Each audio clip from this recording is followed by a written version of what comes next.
Guys, अगर आज भी आप लोग ये सोचते हैं कि डायनासोर्स हमारी धरती पर पाए जाने वाला सबसे बड़ा जानवर या एनिमल था, तो आप लोग गलत सोचते हैं।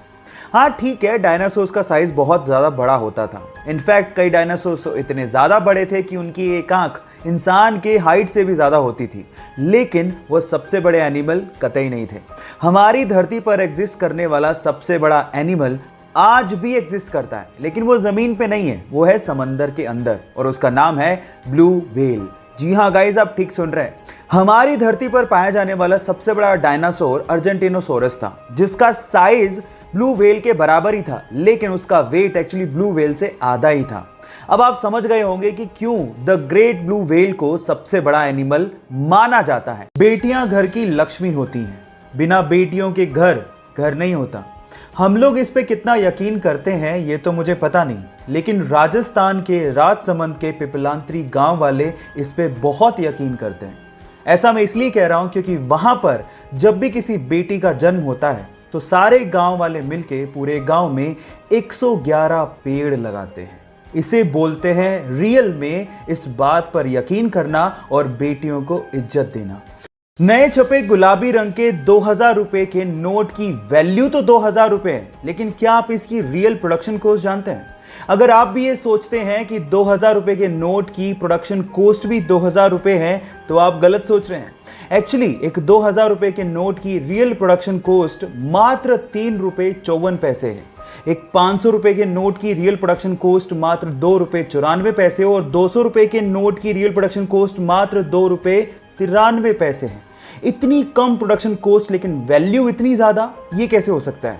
जी हाँ गाइस, ये कागज के टुकड़े ही हैं, लेकिन इनको वैल्यू दी है आरबीआई ने। ये कॉन्सेप्ट ये जाहिर करता है कि किसी भी चीज का दाम एक फिक्टिशियस कॉन्सेप्ट है जो कि हमारे सिर्फ दिमाग में एग्जिस्ट करता है। गाइस, अगर आपको भी ये लगता है कि ऑर्गेनिक फूड पेस्टिसाइड फ्री होते हैं और उसकी वजह से वो ज़्यादा हेल्दी होते हैं और नॉर्मल फूड इतने ज़्यादा हेल्दी नहीं होते as compare to organic food, तो आप लोग गलत सोचते हैं।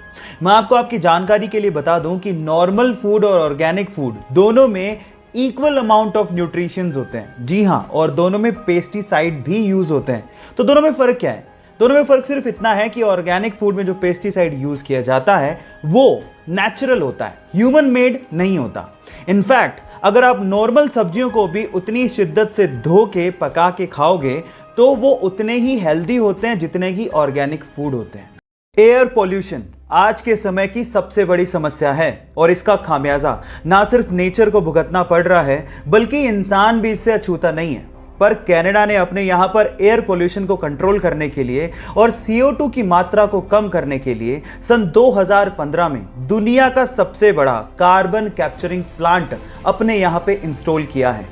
इस कार्बन कैप्चरिंग प्लांट को बिग आई ब्लैक और बिल गेट्स की मदद से इंस्टॉल किया गया है। इस प्लांट के अंदर बड़े बड़े फैंस इस तरह से इंस्टॉल किए गए हैं कि वो सबसे पहले एनवायरनमेंट से एयर को सक करते हैं और उसके बाद CO2 की मात्रा को कंट्रोल करते हैं, और उसके बाद वही फ्रेश एयर एनवायरनमेंट में वापस से छोड़ दी जाती है। क्या आप लोगों को भी लगता है कि इंडिया में इन कार्बन कैप्चरिंग प्लांट्स की जरूरत है? चैट सेक्शन में लिखना मत भूलिएगा।